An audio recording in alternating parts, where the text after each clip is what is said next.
Hello everyone. आज है 14 मार्च, लेकिन बीते 3 दिनों से आपकी करंट अफेयर की क्लासेस नहीं हो पाई थी। इसलिए उन तीनों दिन के करंट अफेयर के डेटा को हम मर्ज करते हुए आज की इस वीडियो को थोड़ा लंबा करेंगे। लगभग 25 इंपॉर्टेंट क्वेश्चंस आज की इस क्लास में हम कवर करने जा रहे हैं। इसके पहले प्रीवियस क्लास जो हमने करी थी, इसमें हमने देखा था कि केंद्रीय गृह और सहकारिता मंत्री अमित शाह ने ओडिशा के पारादीप में जो Indian farmers fertilization cooperative limited campus है, यहाँ पर सल्फ्यूरिक एसिड प्लांट का उद्घाटन किया है 7 मार्च को। महाराष्ट्र सरकार ने मुंबई के ससून के मॉडर्नाइजेशन के लिए फिनलैंड की कंपनियों के साथ समझौता ज्ञापन पर हस्ताक्षर किए हैं। भारतीय रोलर स्केटर सृष्टि धर्मेंद्र शर्मा ने 50 मीटर की दूरी को 7.46 सेकंड से कम समय में पूरा करके लिम्बो स्केटिंग में गिनीज वर्ल्ड रिकॉर्ड बनाया। अभी हाल ही में स्मृति मंधाना खुद की 12वीं डॉल पाने वाली पहली क्रिकेटर बनी। तिरुवनंतपुरम में स्वच्छ भारत मिशन अर्बन 2.0 के तहत नहरों की सफाई के लिए एआई संचालित रोबोटिक सिस्टम जी स्पाइडर लॉन्च किया गया। नीति आयोग ने आकांक्षी जिलों और ब्लॉकों में स्वस्थ और पोषण संबंधी हस्तक्षेप को मजबूत करने के लिए यूनिसेफ इंडिया के साथ हाथ मिलाया है। सीए के तहत असम में भारतीय नागरिकता पाने वाली पहली व्यक्ति दीपाली दास है। और सार्वजनिक स्वास्थ्य सुविधाओं की जानकारी प्रदान करने के लिए मी हेल्थ ऐप लॉन्च किया केरला ने। आईसीसी टी20 वर्ल्ड कप जो पुरुषों का संपन्न हुआ, player of the match Jasprit Bumrah, player of the tournament Sanju Samson चुने गए। तो ये सभी क्वेश्चंस हमने देखे हैं प्रीवियस क्लास में। देखिए, आप लोगों के दिमाग में एक सवाल आ रहा होगा कि बीते 3 दिनों से मैं कहाँ थी, या डेली करंट अफेयर की क्लास बीते 3 दिनों से आप लोगों को क्यों नहीं मिली। इसका एक रीजन है, रीजन या आप इसे गुड न्यूज भी कह सकते हैं।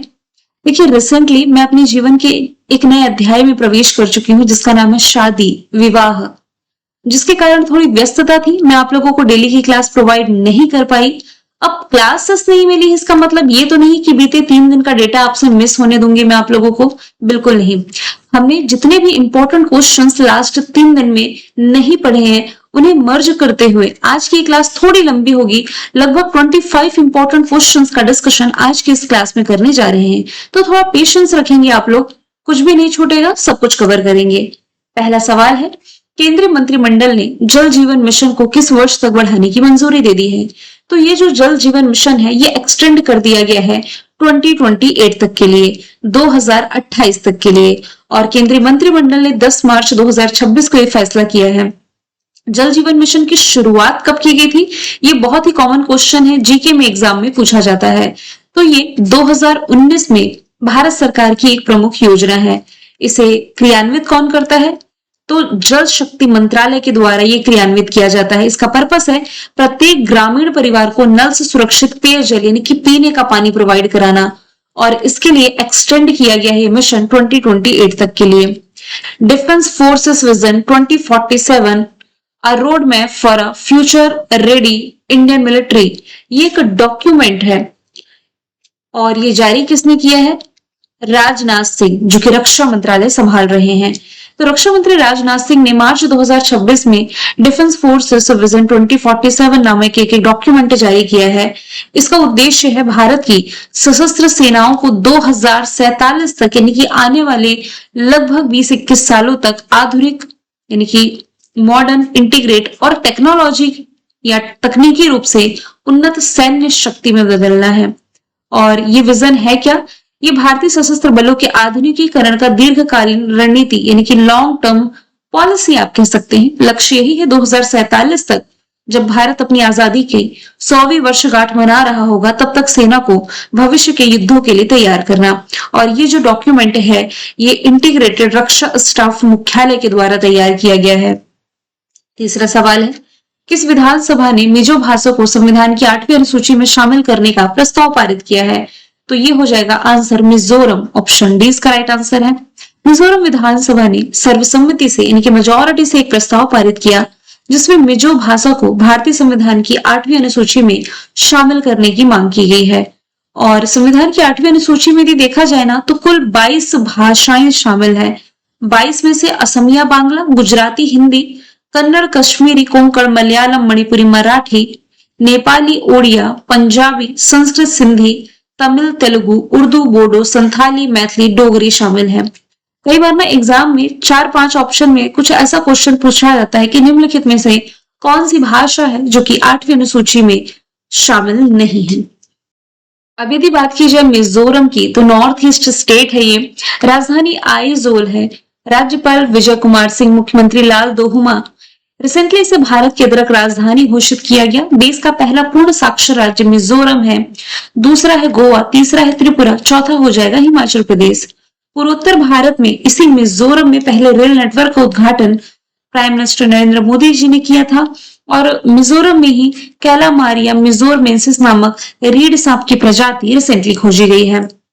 इस भारतीय एक्ट्रेस को ऑस्कर अवार्ड समारोह 2026 में अवार्ड प्रस्तुत करने, या आप कह सकते हैं प्रेजेंटर का जिम्मा मिला है। तो आंसर इसका हो जाएगा Priyanka Chopra, option number B. दुनिया में फिल्म जगत का सर्वोच्च सम्मान ऑस्कर अवार्ड ही माना जाता है। इसका 98th एडिशन है, जिसमें कि प्रियंका चोपड़ा प्रेजेंटर की भूमिका निभाएंगी। जैसे भारत में फिल्म जगत का सर्वोच्च सम्मान दादा साहब फाल्के अवार्ड है, सेम वैसे ही पूरी दुनिया में है ऑस्कर अवार्ड। यदि बात की जाए दीपिका पादुकोण की, तो हेल्थ मिनिस्टर के द्वारा इन्हें मेंटल हेल्थ के लिए पहला एम्बेसडर नियुक्त किया गया। 4 बार नेशनल फिल्म अवार्ड जीतने वाली पहली भारतीय अभिनेत्री कंगना रनौत है। आलिया भट्ट की यदि बात की जाए, एक तो देखिए गुची की ब्रांड एम्बेसडर है, ये कई बार फैक्ट मैंने बताया है।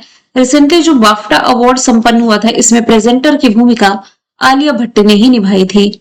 भारत और किस देश के बीच में सैन्य अभ्यास जिसका नाम है लामीतीये, इसका आयोजन मार्च 2026 में हुआ। तो ये भारत और सेशल्स के बीच होने वाली एक्सरसाइज है, जो कि 9 से 20 मार्च तक चल रही है, जो कि भारतीय सशस्त्र बल की 3 सेना जल थल वायु ये एक साथ पार्टिसिपेट कर रहे हैं। ये हिंद महासागर क्षेत्र यानी कि इंडियन ओशन में भारत और सेशल्स के बीच घनिष्ठ रक्षा संबंधों को दर्शाता है।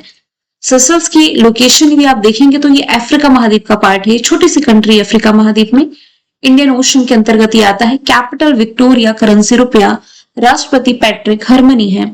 प्रमुख अभ्यासों की यदि मैं बात करूं जो कि भारत के अन्य कंट्रीज के साथ होती है, तो श्रीलंका भारत मालदीव ने रिसेंटली दोस्ती अभ्यास संपन्न किया है। डेजर्ट साइक्लोन भारत यूएई के बीच, सूर्य किरण भारत नेपाल के बीच, ऑसिनडेक्स भारत के ऑस्ट्रेलिया के साथ, विम्बेक्स वियतनाम के साथ, अजय वॉरियर ब्रिटेन के साथ, कोंकण ब्रिटेन के साथ, मित्र शक्ति सिलेनेक्स श्रीलंका के साथ, समुद्र शक्ति इंडोनेशिया के साथ, जुलाई स्ट्रॉम रशिया के साथ, बोंगो सागर बांग्लादेश के साथ, शक्ति वरुण गरुण फ्रांस के साथ, शिन्यू मैत्री धर्म गार्जियन वीर गार्जियन जीवैक्स जापान के साथ। धर्म गार्जियन जापान के साथ, ये भी हमने जस्ट देखा है। वज्र प्रहार अमेरिका के साथ, युद्ध अभ्यास टाइगर क्लॉ अमेरिका के साथ, इंदिरा रशिया के साथ, मालाबार गुआम में आयोजित किया गया। America, Japan, USA, Japan, Australia और अमेरिका, ये 4 देशों के बीच होने वाली अभ्यास है जिसे आप क्वाड कंट्री कहते हैं।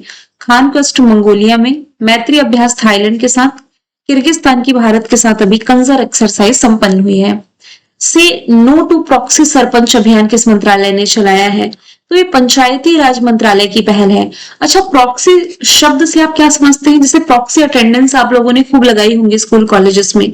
आपका एक मित्र है, ये आप बैठे हैं, आपका मित्र बैठा हुआ है, ये टीचर है, टीचर अटेंडेंस ले रहा है। एक है राम, एक है श्याम। टीचर ने बोला राम, राम ने कहा प्रेजेंट सर। टीचर ने कहा श्याम, तो श्याम उस दिन स्कूल नहीं आया है, लेकिन इसकी प्रॉक्सी लगा दी राम ने, राम ने भी बोल दिया प्रेजेंट सर, है ना। इसकी आवाज निकाल करके कह सकता है प्रेजेंट सर, मतलब कि इसकी भूमिका निभा रहा है। ये व्यक्ति यहाँ पर अवेलेबल नहीं है, तभी भी राम श्याम की भूमिका निभाते हुए दिखा रहा है टीचर को कि हाँ ये यहाँ पर अवेलेबल है।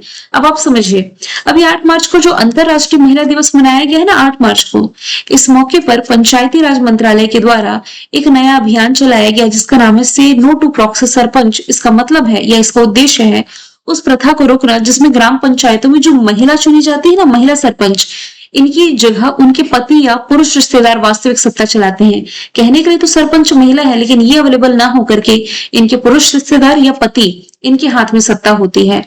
नेपाल के संसदीय चुनाव में किस नेता के नेतृत्व वाली राष्ट्रीय स्वतंत्र पार्टी ने बहुमत हासिल किया है? आंसर इसका बालेन शाह हो जाएंगे, ऑप्शन डी राइट आंसर है। तो मार्च की राजनीति में रिसेंटली एक बड़ा बदलाव देखने को मिला। काठमांडू के मेयर और लोकप्रिय युवा नेता बालिन शाह ये संसदीय चुनाव जीतने के बाद देश के नए प्रधानमंत्री बनने जा रहे हैं। ये मुख्य रूप से रैपर और हिप हॉप कलाकार के रूप में प्रसिद्ध रहे हैं। 2010 के डिकेड में उन्हें नेपाली हिप हॉप संगीत के माध्यम से करप्शन, असमानता और शहरी समस्याओं से जुड़ा जो मुद्दा इन्होंने उठाया था, जिसके कारण यूथ के बीच इन्हें लोकप्रियता तेजी से मिली थी। फीफा वर्ल्ड कप जो इस साल होने जा रहा है 2026 में, इसकी मेजबानी 3 कंट्री करने जा रही। पूछा जा रहा है इसमें कौन शामिल नहीं है, तो ब्राजील शामिल नहीं है। देखिए 3 कंट्री मिलकर जो होस्ट कर रही है, यूएसए, मैक्सिको, कनाडा, जिसमें कि पहली बार ऐसा है जब 3 देशों के द्वारा ये मेजबानी की जाएगी और पहली बार इसमें 48 टीमें पार्टिसिपेट करेंगी, जिससे ये टूर्नामेंट अब तक का सबसे बड़ा फुटबॉल आयोजन बन जाएगा। तो इसके लिए 3 शुभंकर है, क्लच, मेपल और जायू। क्लच शुभंकर अमेरिका के द्वारा दिया गया है। बाल्ड ईगल, क्लच मतलब बाल्ड ईगल जो यूएसए का प्रतिनिधित्व करते हैं। मैपल, मूस जो कनाडा को रिप्रेजेंट कर रहा है। जायू यानी कि जैगवर जो कि मैक्सिको को रिप्रेजेंट कर रहा है। अब देखिए जो 2027 में फीफा वर्ल्ड कप होगा महिलाओं का, उसे होस्ट करेगा कौन? ब्राजील। फीफा का डिस्कशन है, federation international football association, full form है 1904, फॉर्मेशन ईयर है ज्यूरिख स्विट्जरलैंड में हेडक्वार्टर, ज्ञानी इन्फेनिटो अध्यक्ष हैं। चर्चे में रहा प्रोबा 3 मिशन किस अंतरिक्ष एजेंसी से संबंधित है, तो ये यूरोपीय स्पेस एजेंसी से संबंधित रहा है। और यूरोपीय स्पेस एजेंसी का जो प्रोबा 3 सौर मिशन से जुड़ा जो कोरोनाग्राफ अंतरिक्ष यान तकनीकी समस्या के कारण अस्थायी रूप से संपर्क से बाहर हुआ, इसके कारण ये चर्चे में आया है।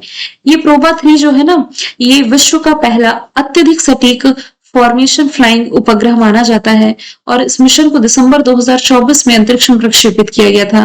पर्पस ये है सूर्य के बाहरी वायुमंडल, जिसे कोरोना कहते हैं, इसका अध्ययन करना और सामान्य परिस्थितियों में सूर्य की तेज रोशनी के कारण इस क्षेत्र को स्पष्ट रूप से देख पाना कठिन होता है, इसलिए इसके अध्ययन के लिए मिशन यूरोपीय स्पेस एजेंसी के द्वारा लॉन्च किया गया। नासा ये अमेरिका की स्पेस एजेंसी है, जैक्सा जापान की, इसरो भारत की। इसरो से क्या फैक्ट आप रिलेट कर सकते हैं? जैक्सा ने तो दुनिया का पहला लकड़ी का सैटेलाइट लॉन्च किया था, लिग्नोसैट प्रोब। सूर्य के अध्ययन के लिए, सूर्य नहीं आप कह सकते हैं पृथ्वी के ध्रुवीय क्षेत्र के अध्ययन के लिए प्रेफायर मिशन नासा ने लॉन्च किया था। वी नारायण वर्तमान में इसरो के अध्यक्ष हैं। भारतीय सेना के जो नए उप प्रमुख बने, इनका नाम धीरज सेठ हो जाएगा और ये पुष्पेंद्र पाल सिंह को रिप्लेस करेंगे, जो वेस्टर्न आर्मी कमांडर के रूप में कार्यभार ग्रहण करने जा रहे हैं। इंडियन आर्मी की स्थापना 26 जनवरी 1950 में दिल्ली में हेडक्वार्टर। स्थापना दिवस ये 15 जनवरी को मनाता है। उपेंद्र द्विवेदी इसके प्रमुख हैं। इंडियन एयरफोर्स के प्रमुख अमरप्रीत सिंह है और इंडियन नेवी के डीके त्रिपाठी हैं। धूम्रपान निषेध दिवस मनाया कब जाता है? मार्च महीने की 11 तारीख को विश्व धूम्रपान निषेध दिवस मनाया जाता है। मतलब कि हर बार ये 11 मार्च को मनाया जाए जरूरी नहीं है। अभी यदि आप देखें तो मार्च महीने के दूसरे बुधवार को ये मनाया जाता है। मार्च महीने का दूसरा बुधवार इस बार पड़ा है 11 मार्च को। इस बार की थीम है धूम्रपान मुक्त जीवन की शुरुआत धूम्रपान मुक्त दिन से होती है, यानी कि smoke free life begins with a smoke free day. अगला सवाल है डिजिटल सुरक्षा कवच शाइन ऐप किसने लॉन्च किया? तो ये इंडियन रेलवे यानी कि भारतीय रेलवे की पहल है। अब ये है क्या? तो शाइन की फुल फॉर्म है sexual harassment incident notification for empowerment, यानी कि भारतीय रेलवे ने अभी जो अंतरराष्ट्रीय महिला दिवस मनाया गया, इस मौके पर कार्यस्थल पर शिकायत दर्ज करने के पर्पज से महिला कर्मचारियों के लिए सुविधा दी है शाइन ऐप की। और ये जो प्लेटफॉर्म है मानव संसाधन प्रबंधन प्रणाली के माध्यम से गोपनीय शिकायतें दर्ज करने की सुविधा देता है। मतलब कि यदि वर्क प्लेस पर महिला कर्मचारियों के साथ यदि कोई हैरेसमेंट हुआ है तो ये शिकायत दर्ज कर सकती है और इसमें गोपनीयता का ध्यान रखा जाएगा। बिना इनका नाम आगे आए शिकायत दर्ज कर ली जाएगी। और मिनिस्ट्री ऑफ रेलवे कौन संभाल रहे हैं? अश्विनी वैष्णव संभाल रहे हैं। किस एशियाई देश ने 16 साल से कम उम्र के बच्चों के लिए सोशल मीडिया पर प्रतिबंध लगाने का फैसला किया है? तो एशियाई कंट्री तो सभी है, लेकिन इसमें से जो इंडोनेशिया है इसने ऐसा फैसला किया है कि 16 साल से कम उम्र के बच्चों को सोशल मीडिया का एक्सेस ज्यादा ना दिया जाए। ये जो नियम है 28 मार्च से लागू कर दिया जाएगा। पर्पस है बच्चों को साइबर बुलिंग, ऑनलाइन धोखाधड़ी और हानिकारक कंटेंट से बचाना। आपको ये भी याद रखने की नीड है कि इंडोनेशिया 16 साल से कम उम्र के बच्चों के लिए ऐसा कानून बनाने वाला, आपको ये भी मालूम होना चाहिए कि जो ऑस्ट्रेलिया है ये 16 साल से कम उम्र के बच्चों के लिए ऐसा कानून बनाने वाला दुनिया का पहला देश था। यूरोप का ऐसा पहला देश स्पेन था जिसने ऐसे नियम लागू किए, और भारत का ऐसा पहला राज्य कर्नाटका बनने जा रहा है। सवाल 14 है, किस राज्य ने पुण्य श्लोका अहिल्या देवी होलकर सेतरे की कर्ज माफी योजना की शुरुआत की है? तो इस योजना की शुरुआत रिसेंटली महाराष्ट्र गवर्नमेंट के द्वारा की गई है। ऑप्शन सी इसका राइट आंसर हो जाएगा। अब महाराष्ट्र सरकार ने किसानों की आर्थिक स्थिति को मजबूत करने के लिए नई योजना की शुरुआत करी है। पूरा नाम है पुण्यश्लोका अहिल्या देवी होलकर सेतरे की कर्ज माफी योजना। इसके तहत किसानों को 2 लाख रुपए तक का फसल ऋण माफ किया जाएगा। कर्ज चुकाने वाले जो समय पर किसान कर्ज चुका देते हैं उन किसानों को 50,000 रुपए का प्रोत्साहन दिया जाएगा, और ये जो योजना है राज्य के लाखों किसानों को राहत प्रदान करने जा रही है। किस देश ने नया रणनीतिक गठबंधन जिसका नाम है हेक्सागन ऑफ अलायंस ये घोषित किया है? तो ये इजराइल के द्वारा घोषित किया गया रणनीतिक गठबंधन का नाम है, नया रणनीतिक गठबंधन है ये। और इस हेक्सागन गठबंधन में भारत को एक केंद्रीय स्तंभ के रूप में स्थापित किया गया है, जबकि इजराइल, ग्रीस, साइप्रस इसके अन्य प्रमुख सदस्य हैं। इसका मुख्य फोकस जो है ये प्रतिभागी देशों के बीच में रक्षा, खुफिया जानकारी साझा करना, प्रौद्योगिकी, कूटनीति और सुरक्षा समन्वय में रणनीतिक सहयोग पर केंद्रित करने के पर्पज से रहा है। और इस गठबंधन में भारत को एक महत्वपूर्ण केंद्र माना जा रहा है। इजराइल जिसकी कैपिटल यरूशलेम, करेंसी इजरायली न्यूज शेकल, प्रधानमंत्री इसके बेंजामिन नेतन्याहू हैं, जिनकी इमेज आप देख पा रहे हैं। अभी लास्ट ईयर भारत ने यहाँ पर एक ऑपरेशन चलाया था। इस ऑपरेशन का नाम एग्जाम का पार्ट बन चुका है अजय। अगला सवाल है, इनोवेटर्स बिजनेस एनवायरनमेंट इंडेक्स 2026 में भारत किस स्थान पर है? तो भारत की रैंकिंग इसमें रही है 54। ऑप्शन नंबर ए इसका राइट आंसर हो जाएगा। तो स्टार्टअप पारिस्थितिकी तंत्र का विश्लेषण करने वाली संस्था है जिसका नाम है स्टार्टअप ब्लिंक। इसने इनोवेटर्स बिजनेस एनवायरनमेंट इंडेक्स जो रिलीज किया गया है भारत को 55.035 के स्कोर के साथ 54 प्लेस पर रखा गया है। इसमें कुछ बेस होते हैं जिस हिसाब से रैंकिंग रिलीज की जाती है। रेगुलरिटी एनवायरनमेंट, पूंजी की उपलब्धता, बुनियादी ढांचा, नवाचार और स्टार्टअप समर्थन, जिसमें कि 3 प्रमुख देश जो टॉप पर हैं ये अमेरिका, सिंगापुर और यूके हैं। रिसेंटली जो इंडेक्स रिलीज किया गया है मैं आपको सिर्फ 2026 का बताने जा रही हूँ। माफ कीजिएगा, ये 2026 का है, ये 2025 का है। ये रैंकिंग जल्द ही अपडेट होगी, इसलिए अभी हम सिर्फ 2026 पर फोकस करें। हेले पासपोर्ट इंडेक्स फरवरी तक के डेटा के अनुसार सिंगापुर टॉप पर, भारत 75 में है। करप्शन इंडेक्स में इंडिया 91 में, टॉप पर Denmark. Global fire power index में टॉप पर अमेरिका, भारत 4th प्लेस पर। एशिया मैन्युफैक्चरिंग इंडेक्स में टॉप पर चाइना, भारत 6ठे स्थान पर। रिस्पॉन्सिबल नेशंस इंडेक्स में टॉप पर सिंगापुर, इंडिया 16 प्लेस पर। एशिया पावर इंडेक्स में टॉप पर अमेरिका, भारत 3rd प्लेस पर। वैश्विक डिजिटल नोमैड रिपोर्ट में टॉप पर स्पेन, भारत 38 प्लेस पर। ग्लोबल इनोवेशन इंडेक्स में टॉप पर स्विट्जरलैंड, इंडिया 38 प्लेस पर। अगला सवाल है, किस राज्य के तट पर डीआरडीओ और भारतीय नौसेना ने P-8I एयरक्राफ्ट से स्वदेशी ड्रॉपेबल कंटेनर जिसका नाम है ADC 150 का सफल परीक्षण किया? ए का मतलब है एयर, डी का मतलब है ड्रॉप, सी का मतलब है कंटेनर। ADC 150 का सफल परीक्षण गोवा के तट से रिसेंटली DRDO यानी कि डिफेंस रिसर्च डेवलपमेंट ऑर्गेनाइजेशन और इंडियन नेवी के द्वारा किया गया है। ठीक है, एयर ड्रॉप मतलब ये जो कंटेनर है ना आप देख पा रहे हैं ये हवा के माध्यम से ड्रॉप किया जा रहा है, इसलिए एयर ड्रॉप कंटेनर कहा जा रहा है। जिसके माध्यम से होगा क्या, ये प्रणाली समुद्र में नौसेना जहाजों को चिकित्सा आपूर्ति करने के लिए उपकरण और आपातकालीन सामग्री सहित 150 किलोग्राम तक का भार पहुंचा सकती है इमरजेंसी के सिचुएशन में। ठीक है, इसका रिसेंटली परीक्षण हो चुका है। डिफेंस रिसर्च डेवलपमेंट ऑर्गेनाइजेशन का फॉर्मेशन ईयर 1958 है। दिल्ली में हेडक्वार्टर, समीर कामत अध्यक्ष हैं। अगला सवाल है, किस देश में भारतीय सेना ने ऑपरेशन सागर बंधु के तहत एक बड़ा पुल प्रोजेक्ट शुरू किया है? तो ये शुरू किया गया है श्रीलंका में। ऑप्शन ए राइट आंसर है। रिसेंटली भारत का जो पड़ोसी है श्रीलंका, ये एक तूफान जिसका नाम है दितवाह चक्रवात से प्रभावित है, तो भारत ने इसे हेल्प करने के लिए ऑपरेशन सागर बंधु की शुरुआत की थी। और इसी सागर बंधु के तहत एक नया प्रोजेक्ट जो यहाँ पर शुरू किया गया है यहाँ पर बड़े पुल का निर्माण हो रहा है, यानी कि बड़ा पुल निर्माण प्रोजेक्ट यहाँ पर शुरू हो चुका है। इसके तहत सेना के इंजीनियरों ने श्रीलंका के जाफना, कैंडी और निवारा एलिया क्षेत्रों में 120 फीट से अधिक लंबे कई बेली ब्रिज बना करके कनेक्टिविटी बहाल करी है, क्योंकि इस दितवाह साइक्लोन ने यहाँ पर काफी ज्यादा तबाही मचाई थी। बड़े पुल यहाँ पर तबाह हो गए थे, है ना। तो बाढ़ भूस्खलन के कारण ये जो रास्ता कट गया था या कनेक्टिविटी कट गई थी, इसे मजबूती प्रदान कर रही है इंडियन आर्मी। कहां पर? श्रीलंका में। सवाल 19वां है, किस भारतीय को प्रतिष्ठित एडमोंड बी मार्टिन अवार्ड 2026 से सम्मानित किया गया? तो उसके विजेता कृतिकारन तो हो जाएंगे। ऑप्शन सी राइट आंसर है। ये बैंगलोर के प्रसिद्ध वन्य जीव वैज्ञानिक हैं। इन्हें यह सम्मान वन्य जीव संरक्षण में इनके द्वारा दिए गए कॉन्ट्रीब्यूशन के लिए दिया गया। ये सम्मान पाने वाली पहली भारतीय हैं और ये पुरस्कार रॉयल जियोग्राफिकल सोसाइटी लंदन में प्रदान किया गया है। Centre of wild life studies के सीईओ के रूप में उन्होंने कई संरक्षण परियोजनाओं का नेतृत्व किया, जिसके लिए सम्मानित किए गए। 2 बार विटली गोल्ड अवार्ड तो पूर्णिमा देवी वर्मन को ही मिला है। आलोक शुक्ला को गोल्ड मैन पर्यावरण पुरस्कार। हालांकि अब हम 2026 के अवार्ड्स पर प्रवेश कर रहे हैं, 2025 का डेटा यहाँ से मैंने मेंशन नहीं किया। अंतरराष्ट्रीय महिला दिवस है, जो कि मार्च महीने की 8 तारीख को मनाया गया। थीम इसकी थोड़ी आप अपडेट करिए।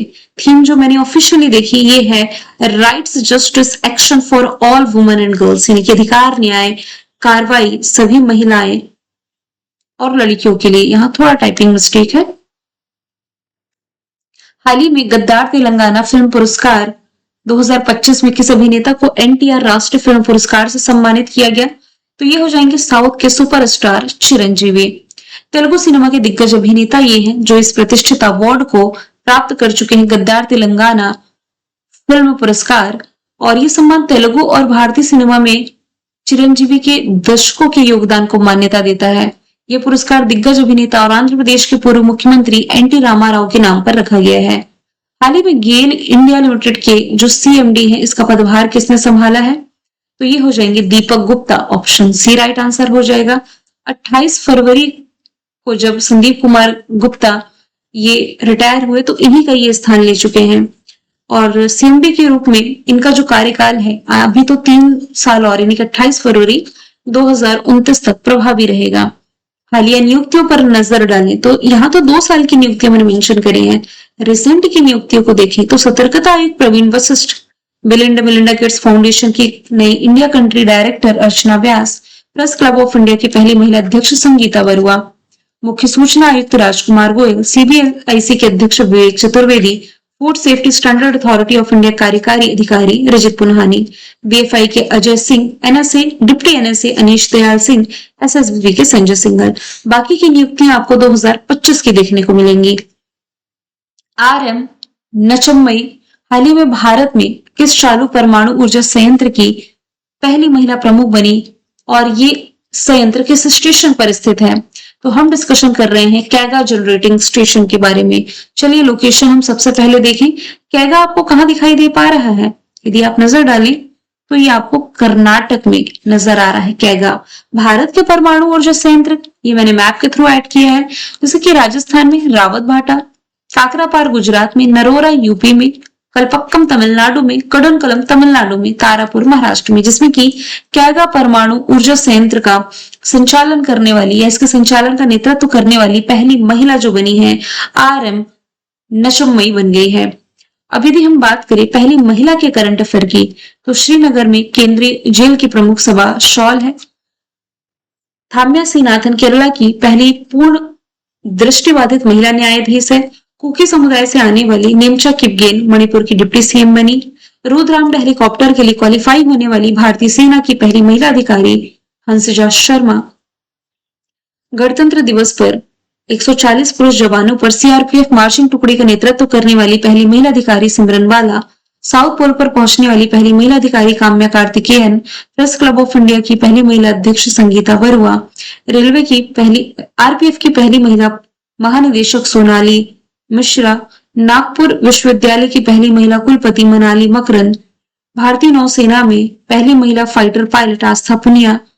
भारत की पहली महिला ई वोटर विभा देवी। पहली महिला केंद्रीय विधि सचिव अंजू राठी राणा है। भारत की पहली चालू रिंग मेट्रो हाल ही में किस शहर में इसका उद्घाटन किया गया है? तो देखिए, भारत की जो पहली चालू रिंग मेट्रो है, इसका उद्घाटन रिसेंटली राजधानी दिल्ली में किया गया है प्रधानमंत्री नरेंद्र मोदी जी के द्वारा। ऑप्शन सी इसका राइट आंसर हो जाएगा। तो दिल्ली मेट्रो की पिंक लाइन के मजलिस पार्क मौजपुर बाबरपुर कॉरिडोर के पूरा होने के साथ ही रिंग मेट्रो का निर्माण हुआ है। ये पिंक लाइन का नया खंड लगभग 12.3 किलोमीटर लंबा है। इसमें कई एलिवेटेड स्टेशन है। इस परियोजना का उद्देश्य है उत्तरी और उत्तर पूर्व दिल्ली में कनेक्टिविटी में सुधार लाना और टिकाऊ शहरी परिवहन को बढ़ावा देना है। अब यहाँ पर जो टर्म लिखा हुआ है रिंग मेट्रो, ये है क्या? देखिए, रिंग मेट्रो कहने का मतलब है एक तरह का गोलाकार, लंबा गोलाकार या सर्कुलर मार्ग, जो कि लगभग 71 किलोमीटर लंबे एरिया को कवर कर रही है, ऐसा गोल घूमते हुए, है ना? कुछ ऐसा आप कह सकते हैं। इसीलिए मजले पास मौजपुर बाबरपुर कॉरिडोर ये पूरा हो रहा है, आपका ये कंप्लीट हो रहा है, पूरा आपका रिंग मेट्रो कंप्लीट हो जाता है इसके माध्यम से। मेट्रो का डिस्कशन है तो देश की पहली ड्राइवरलेस मेट्रो भी दिल्ली में चलाई गई थी, और भारत में वैसे पहली बार मेट्रो चलाई गई थी कोलकाता में। देश में पहली बुलेट ट्रेन नेक्स्ट ईयर तक चलेगी अहमदाबाद से मुंबई के बीच। पहली हाइड्रोजन ट्रेन हरियाणा में चलेगी। रिसेंटली वंदे भारत का जो स्लीपर एडिशन है ना, ये गुवाहाटी से हावड़ा के ब्रिज रिसेंटली चालू किया गया है। प्रिसीजन स्ट्राइक मिसाइल का विकास किस देश ने किया, जो कि चर्चे में रहा है? तो इसका जो निर्माण है अमेरिका के द्वारा किया गया है। ऑप्शन ए राइट आंसर है। प्रिसीजन स्ट्राइक मिसाइल का हाल ही में अमेरिका के द्वारा ईरान के साथ संघर्ष के दौरान इस्तेमाल किया गया, इसलिए चर्चे में आया। ये सरफेस टू सरफेस वॉर करने वाली एक बैलिस्टिक मिसाइल है, जिसे अत्यधिक सटीकता के साथ लंबी दूरी के लक्ष्य को भेदने के लिए डिजाइन किया गया है। मुख्य रूप से अमेरिकी सेना के लिए इसे अमेरिका की जो प्रमुख एरोस्पेस और रक्षा कंपनी है ना, लॉकहीड मार्टिन, इसके द्वारा विकसित किया गया। इसे आप इंपॉर्टेंट मार्क करें, क्योंकि कई बार कंपनी और इनके द्वारा यदि कोई चीज विकसित की गई है तो ये एग्जाम का पार्ट बनती है। America capital Washington DC, currency dollar, north America का पार्ट है। डोनाल्ड ट्रंप राष्ट्रपति हैं। 1787 में इसने लोकतांत्रिक संविधान अपनाया। संविधान के पहले 3 शब्द है वी द पीपल। अलास्का का अधिग्रहण अमेरिका ने किया, ये पहले रशिया का पार्ट था। राष्ट्रीय खेल है बेसबॉल, इसकी खोज कोलंबस ने की। संसद का नाम कांग्रेस है। संविधान बनाने अपनाने वाला देश अमेरिका है। भारत ने अमेरिका के संविधान से न्यायपालिका की स्वतंत्रता, मौलिक अधिकार, न्यायिक समीक्षा, प्रस्तावना और उपराष्ट्रपति का पद लिया है। अभी हम देख रहे थे ना कि FIFA mains world cup next year, माफ कीजिएगा, इस साल यूएसए, मैक्सिको, कनाडा होस्ट करने जा रहे हैं। तो मैप में तीनों कंट्री बॉर्डर शेयर करती है एक दूसरे के साथ। अमेरिका कनाडा सेंट लॉरेंस के माध्यम से, एक सेंट लॉरेंस ये रिवर है, इसके माध्यम से अलग होंगे, जबकि अमेरिका और मैक्सिको रियो ग्रांडे रिवर के माध्यम से अलग होंगे। मैंने कल आपसे पूछा था, कल यानी कि प्रीवियस क्लास में, ईरान के तत्कालीन सुप्रीम लीडर का नाम, तो ये था सैयद अली खामनेई, जिनकी हत्या इजराइल और अमेरिका ने मिसाइल अटैक से की थी। आज का सवाल है, किस राज्य में इंसान जानवर संघर्ष को सुलझाने के लिए प्रोजेक्ट हनुमान लॉन्च किया गया? तो आंसर इसका जो भी आप कमेंट बॉक्स में बताएं। मिलेंगे नेक्स्ट वीडियो में। Thank you so much.